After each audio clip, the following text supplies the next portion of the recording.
मेरा सभी साथियों से निवेदन है वो हट जाएं, अब सामने से हट जाएं, सामने से सब लोग हट जाएं।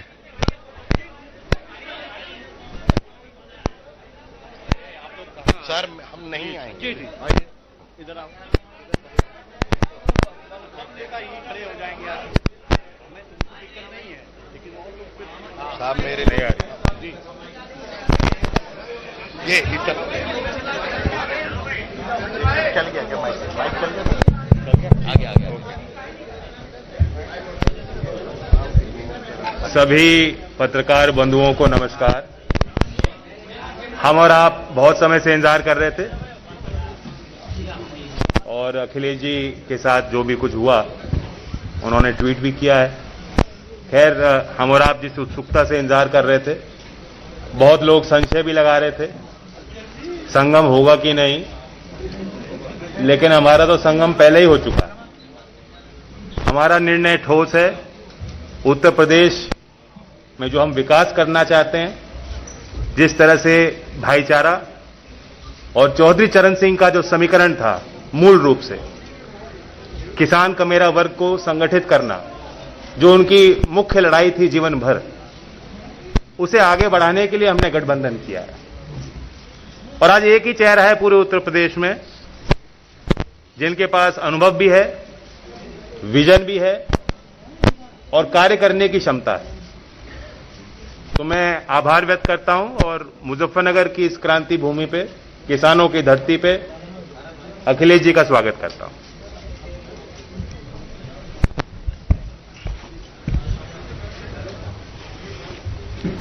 मैं सबसे पहले जयंत चौधरी जी और इसके साथ साथ मैं अपनी प्रेस के जितने भी साथी यहां उपस्थित हैं, मैं इस विलंब के लिए आप लोगों से क्षमा मांगता हूं। देरी का कारण मुझे नहीं बताया गया। मैं कई घंटे हेलीकॉप्टर में बैठा था, रिफ्यूल कराना पड़ा, उसके बाद मैं आपके बीच में पहुंचा हूं। मैं धन्यवाद देता हूं जिसकी भी कृपा से मैं आपके पास पहुंचा हूं। मैं पत्रकार साथियों का बहुत बहुत धन्यवाद। आज मुजफ्फरनगर में चुनाव की पहली प्रेस कॉन्फ्रेंस हो रही है। सबसे पहले मैं चौधरी चरण सिंह जी को याद करता हूं।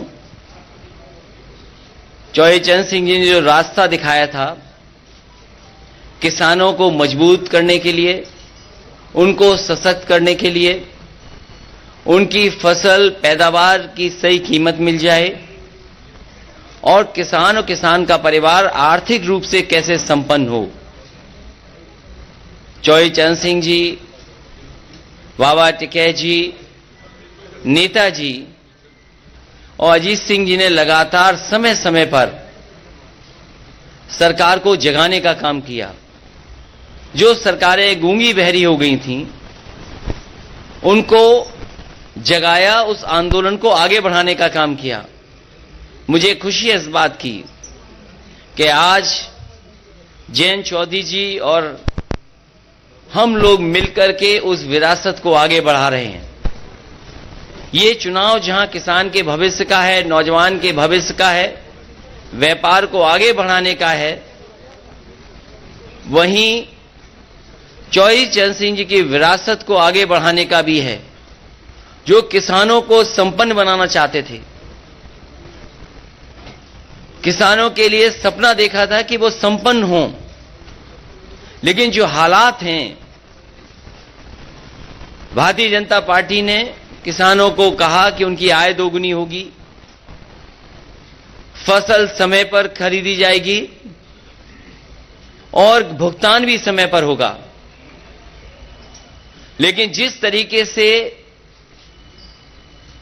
जो 3 कानून लाए गए बिना किसानों की राय मशवरे के, और मैं बधाई देना चाहता हूं किसानों को, उनकी ताकत का एहसास दिलाया।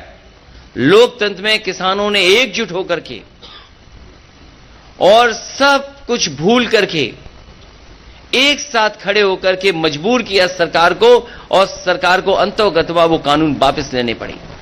भारतीय जनता पार्टी आज भी नहीं कह सकती है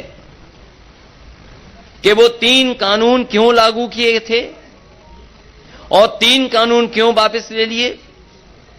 ये वोट के खातिर लिए हैं। इसलिए मैं किसान भाइयों को यहां सावधान करना चाहता हूं कि भारतीय जनता पार्टी ऐसी पार्टी है, बिना बताए भी कुछ ऐसे फैसले और कानून ले आएंगे।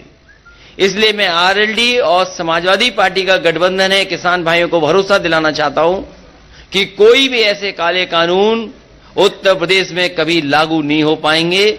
जो भारतीय जनता पार्टी की नीयत है, जो उनकी मंशा है।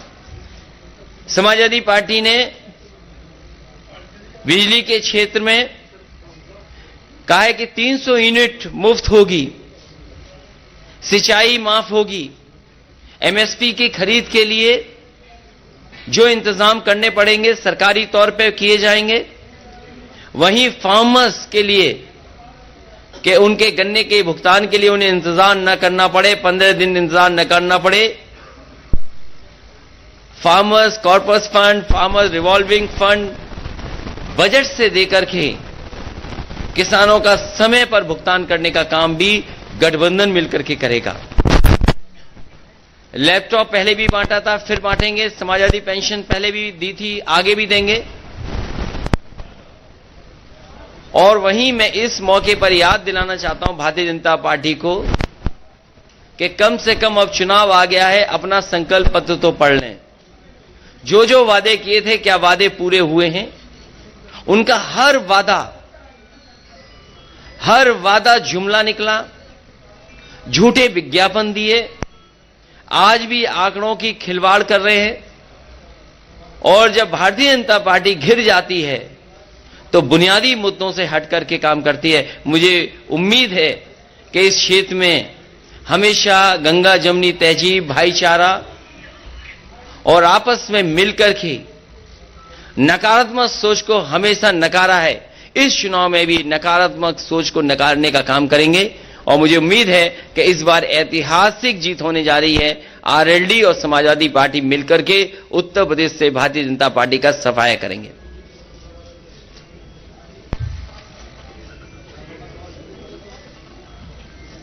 स्टोरी को क्या नाम देंगे? पहले तो यूपी के लड़के थे, बबुआ भतीजे थे, अब स्टोरी को क्या नाम देंगे? ये दोनों किसानों के बेटे हैं, किसानों के हक के लिए आखिरी वक्त तक लड़ेंगे। और इसीलिए मैं जेब में एक पोटली लेके चलता हूं, लाल टोपी और लाल पोटली। ये अन्नदाता के पक्ष में हराने के लिए, उन्हें भगाने के लिए अन्न संकल्प लेकर के चलता हूं। मैं तो कहूंगा पत्रकार साथियों, अगर आप में भी कोई लेना चाहे तो अन्न संकल्प ले सकता है। हम सब तो ले चुके हैं, ले लिया अन्न संकल्प ले लिया हमारे अध्यक्ष जी और सब लोगों ने।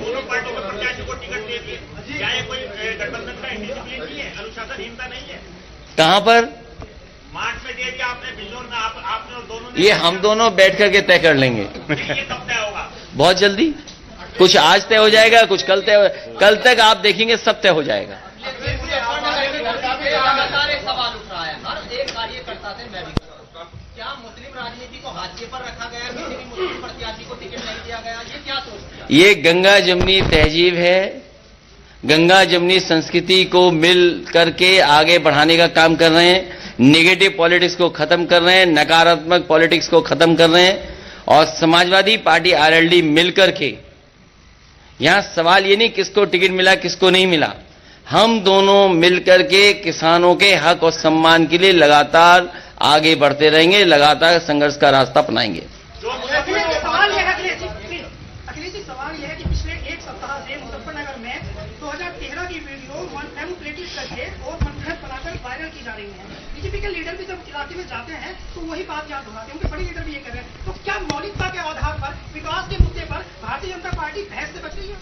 भारतीय जनता पार्टी अभी भी पुराने ही मुद्दे उठा रही है। उनके नेता पुराने ही सवाल उठा रहे हैं। कब भारतीय जनता पार्टी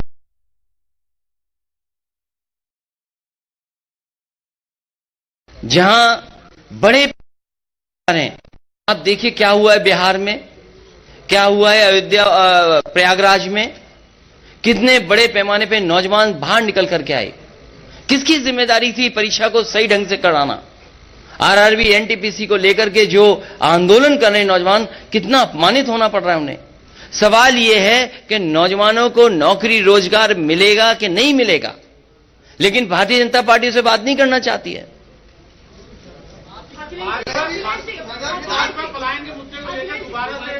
इस बार भारतीय जनता पार्टी का राजनीतिक पलायन होगा। और आपने देखा नहीं हमारे बाबा मुख्यमंत्री का कैसा पलायन हुआ है।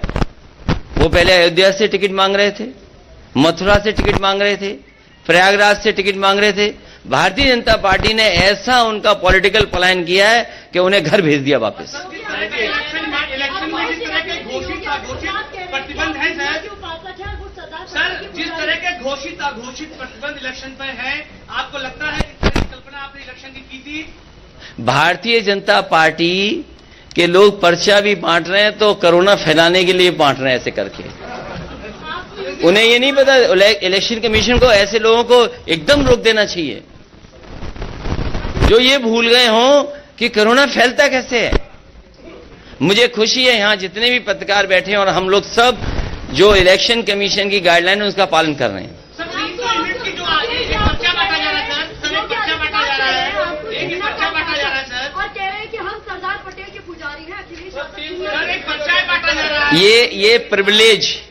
ये प्रिविलेज अगर किसी पर है, किसी के स्टेटमेंट को ट्विस्ट करने का, तो भारतीय जनता पार्टी पर। भारतीय जनता पार्टी कुछ भी कर सकती है, कोई भी ट्विस्ट कर सकती है।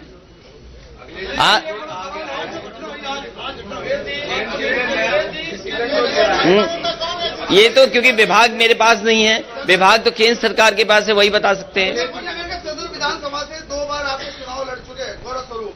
आज उनके भाई जो है बंटी स्वरूप को आपने टिकट दिया है, उनके भाई आज जो है उसमें शामिल हो गए भाजपा में, क्या कहेंगे आप?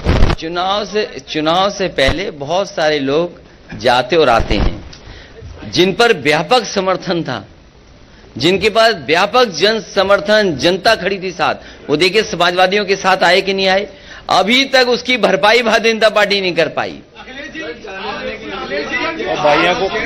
भाइयों को तो लड़ाते रहे। एक्सपर्ट हैं, जो जानकार हैं, उनसे राय मशवरा कर करके ये फैसला लिया है कि घरेलू बिजली और आम लोगों के लिए 300 यूनिट फ्री बिजली समाजवादी सरकार और आरएलडी के गठबंधन की सरकार बनने के बाद फैसला लेगी। और मैं इसलिए कह रहा हूं कि आप सब लोग जानते होंगे, 4.5 साल से मुख्यमंत्री जी के आपने स्टेटमेंट सुने होंगे, लेकिन मुख्यमंत्री जी ने कभी भी बिजली के कारखाने का नाम नहीं लिया होगा। भारतीय जनता पार्टी की सरकार में अगर वो कारखाने बन गए होते तो आज उत्तर प्रदेश में इतने महंगे बिजली के बिल नहीं देने पड़ते।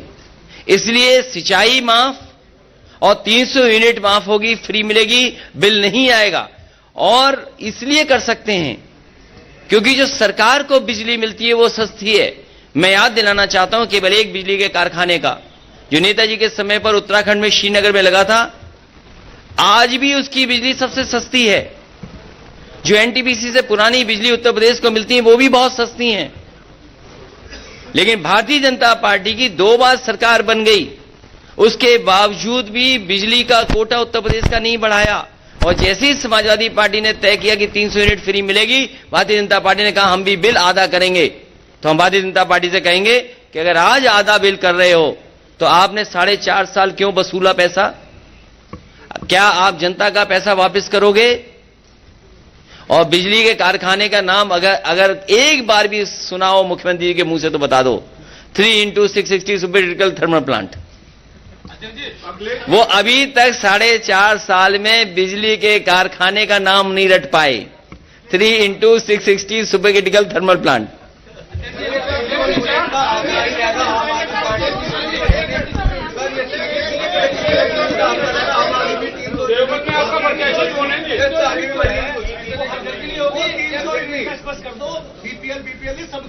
सबके लिए है, सबके लिए है।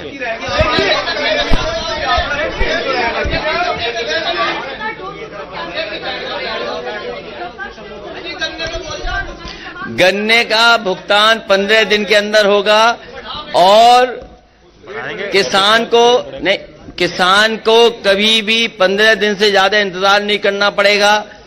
कई बार पार्टियों ने ये वादे किए हैं, लेकिन समाजवादी पार्टी ने, अगर आपको याद होगा, जिस समय कारखानों को संकट से गुजरना पड़ रहा था, उस समय पहली बार 2000 करोड़ बजट से पैसा देकर के किसानों का भुगतान कराया था। इसीलिए मैंने कहा कि फार्मर्स कॉर्पस फंड अगर बनाना पड़ेगा तो बजट से फार्मर्स के लिए कॉर्पस फंड बनाया जाएगा, जिससे किसान को इंतजार न करना पड़े, किसान को चीनी मिल के सामने धरना न देना पड़े।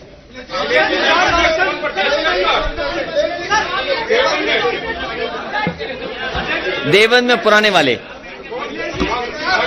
नहीं, पुराने वाले राणा।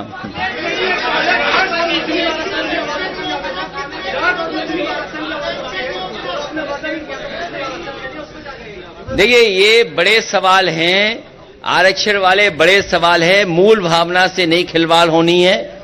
और जिस समय समाजवादी सरकार थी तो लाभकारी योजनाओं में भी हर वर्ग के लोगों को आबादी के हिसाब से देने का प्रयास किया गया था।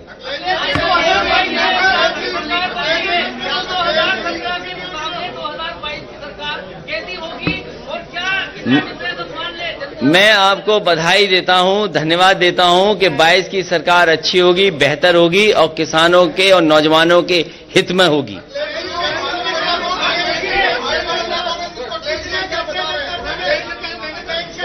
हाँ, मैं आपसे बहुत जिम्मेदारी के साथ ये कि जैसे ही समाजवादी पार्टी कोई अच्छा काम तय करती है या अच्छे काम के लिए फैसला लेती है जनता के लिए, उसी समय मुख्यमंत्री जी की भाषा बदल जाती है। पुरानी पेंशन बहाल होगी और उसके लिए बाकायदा पूरा तैयारी के साथ, मैंने लखनऊ में भी प्रेस के सामने कहा कि जो फाइनेंशियल एक्सपर्ट्स हैं और जो वित्त विभाग में बहुत अनुभव के साथ पहले से काम कर रहे हैं और कुछ लोग जो रिटायर हो गए हैं और कर्मचारी जितने भी उनके संगठन हैं, उनसे समय समय पर बात हुई है, उनसे और वित्त विभाग के जो रिटायर्ड अधिकारी हैं, एक्सपर्ट, उनके बीच में बातचीत के बाद ही फैसला लिया है कि पुरानी पेंशन बहाल होगी और उसके लिए अगर बजट से भी पैसा कॉर्पस फंड के लिए देना पड़ेगा तो सरकार में दिया जाएगा।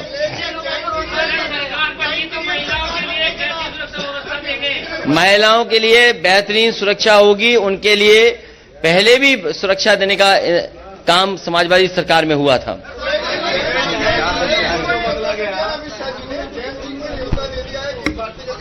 अरे उनका न्योता कौन स्वीकार कर रहा है?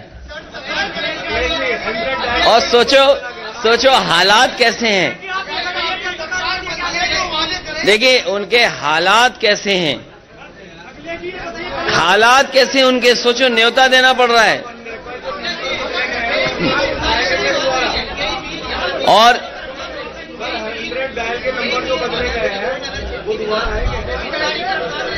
क्या चीज? मिल का विस्तार।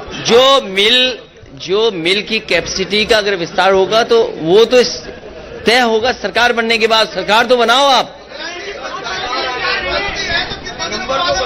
ये 100 नंबर जो बदल गया, इसमें गाड़ियां और दी जाएंगी, एम्बुलेंस बढ़ाई जाएंगी। राकेश जी को मैं समझा दूंगा, हमारे रथ में बैठेंगे। जो पत्रकार अपना सुझाव देंगे वो शामिल करेंगे, जो पत्रकार साथी कहेंगे और जो सुझाव देंगे, जो सुझाव मानने लायक होंगे वो स्वीकार किए जाएंगे। मैं पत्रकार साथियों से भी अपील करता हूं हमारी मदद करें। समय पर किसानों का एक क्षेत्र है, तो आपने बिजली की बात कर ली, सिंचाई की, या खाद को लेकर बात करेंगे सर? यूरिया की किल्लत और बाकी समय पर खाद मिले, सस्ती कीटनाशक दवाइयां मिलें और उनकी फसल को एमएसपी के लिए इंतजाम हो, प्रोक्योरमेंट हो, खरीद केंद्र बने, ये इंतजाम किया जाएगा। और साथ ही साथ किसान जो अपने गन्ने भुगतान के लिए समय समय पर उन्हें आंदोलन करना पड़ता है, इस बार आंदोलन नहीं करना पड़ेगा, कॉर्पस फंड बना करके उनका समय पर भुगतान होगा।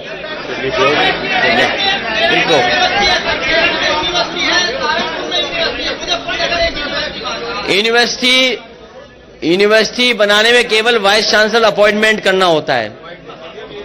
आप जहां कहोगे वहां अपॉइंट कर देंगे। आप यूनिवर्सिटी कॉलेज के लिए कोई प्रस्ताव लाएगा उसको सहमति देंगे। अगर कोई प्राइवेट यूनिवर्सिटी भी खोलना चाहेगा तो सहयोग करेंगे, सरकारी खोलना चाहेगा तो उसमें मदद करेंगे। बना दी जाएगी। मैं जो हमारे पत्रकार साथी कहते हैं यूनिवर्सिटी बननी चाहिए, यूनिवर्सिटी बना देंगे। एम्स हमारे हाथ में नहीं है, लेकिन अगर ये एक महत्वपूर्ण बात है कि जो अस्पताल को लेकर के कह रहे हैं कि बड़ा मेडिकल कॉलेज हो, ये किया जा सकता है कि एम्स के लिए प्रस्ताव भेज देंगे और एम्स के लिए जो जो समाजवादी सरकार में केंद्र सरकार चाहेगी वो सब सहूलियत दी जाएंगी। और मुझे खुशी है इस बात की कि जितने भी एम्स उत्तर प्रदेश में अभी तक खुले हैं, दोनों एम्स में जमीन समाजवादी सरकार ने ही दी है। तो अगर आने वाले समय में अस्पताल के लिए, बड़े एम्स के लिए जो भी केंद्र सरकार चाहेगी वो समाजवादी सरकार में उपलब्ध करा करके यहां भी उस तरह की सुविधा मिले, उस दिशा में काम करेंगे। ये बड़ा सवाल है। आपने ट्वीट करके ये बताया कि भाजपा के एक शीर्ष नेता आए, इसकी वजह से आपको वो भाजपा नहीं, मैंने ये नहीं कहा। मैंने कहा कि कुछ देर पहले भारतीय जनता पार्टी के नेता फ्लाई करके गए।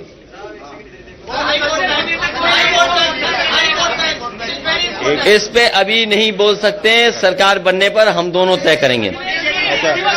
एक इसी का सवाल है। मैं आपको एक व्यवस्था से संबंधित बात बताना चाह रहा हूं। एक सवाल किया गया था कि चुनाव के नियमों का अनुपालन।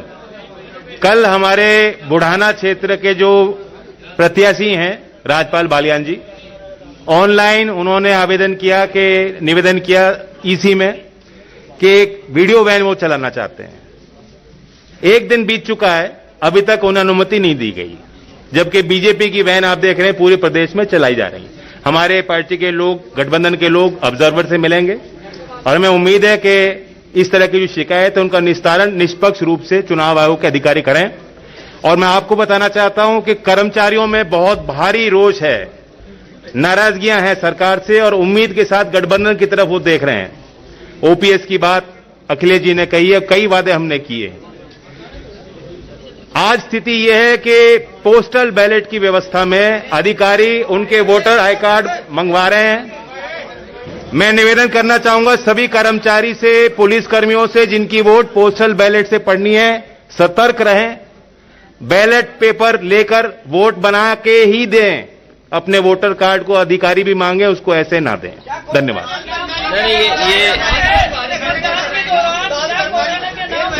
ये जयंत चौधरी जी ने ठीक बात कही है कि उत्तर प्रदेश के अधिकारियों को लगाया गया है कि वो दबाव बना करके और उनके वोटर आईडी ले लें या आधार कार्ड ले लें। और हो सकता है जिस तरीके से जिला पंचायत में अधिकारियों ने मन मर्जी से वोट दिलवाए थे, इसमें भी लोगों पर दबाव बना रहे हैं। हम भी लिख करके चुनाव आयोग को इस बात को देंगे। मैं इसके साथ साथ जो आरएलडी और समाजवादी पार्टी के प्रत्याशी हैं, मैं आपके माध्यम से यहां की जनता से अपील करना चाहता हूं कि समाजवादी पार्टी और आरएलडी के जो प्रत्याशी हैं उनको भारी बहुमत से जिताने का काम करें। चरथावल से पंकज मलिक जी चुनाव लड़ रहे हैं, बुढ़ाना से राजपाल बालियान चुनाव लड़ रहे हैं, पुरकाजी से अनिल कुमार चुनाव लड़ रहे हैं, मुजफ्फरनगर शहर से सौरभ स्वरूप चुनाव लड़ रहे हैं, मीरापुर से चंदन चौहान चुनाव लड़ रहे हैं, खतौली से राजपाल सैनी जी चुनाव लड़ रहे हैं। मुझे उम्मीद है कि यहाँ की जनता हमारा और जयंत चौधरी जी की दोनों की अपील पर इनको भारी बहुमत से जिताने का काम करेंगे। जो जो वादे हम लोगों ने मिलकर के किए हैं उन वादों को पूरा करने का काम हम लोग करेंगे।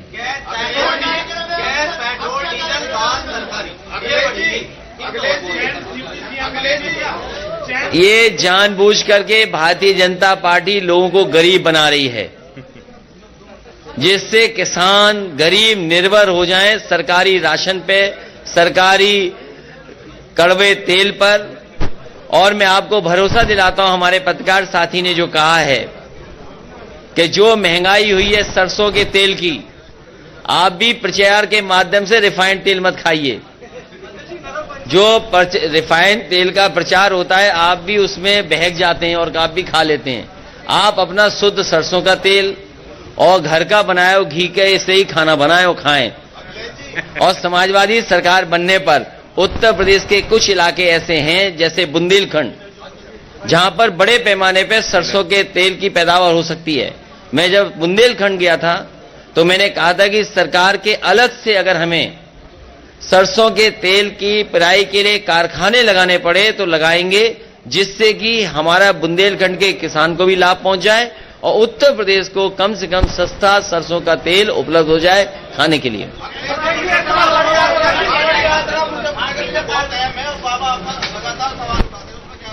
बाबा जी कुछ जानते नहीं हैं।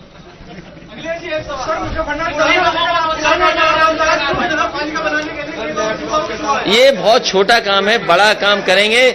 मैंने पिछली बार भी कहा था जब आरएलडी और समाजवादी पार्टी के कैराना का चुनाव जीते थे और मैं सहारनपुर आया था, तब भी मैंने कहा था कि कम से कम इस हिस्से को एक्सप्रेस वे से जोड़ा जाएगा, जिससे कि लखनऊ पहुंचने में आपको कम समय में पहुंचा जा सके।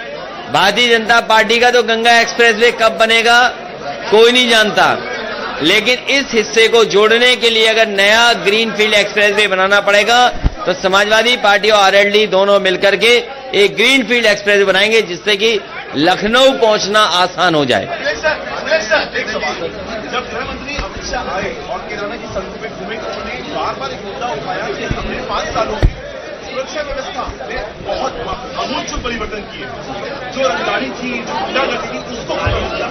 जाहिर तौर पर निशाना अपनी सरकार पर था, पूरी वर्दी सरकार। मैं ये कह सकता हूं कि जिस विभाग के वो मंत्री हैं उस विभाग के आंकड़े उनको पलट करके देखना चाहिए, और जब उसके आंकड़े देखेंगे तो पाएंगे कि सबसे खराब कानून व्यवस्था में अगर कोई प्रदेश है तो उत्तर प्रदेश है। और वहीं बड़े पैमाने पर भेदभाव हुआ है। भेदभाव के साथ साथ जो बड़ी बड़ी संस्थाएं, नेशनल ह्यूमन राइट कमीशन हो, उसने सबसे ज्यादा नोटिस उत्तर प्रदेश की सरकार को दिए हैं। कह तो दिया। हम दोनों मिलकर के तय कर लेंगे। आदरणीय राष्ट्रीय अध्यक्ष जी, आदरणीय राष्ट्रीय अध्यक्ष जी,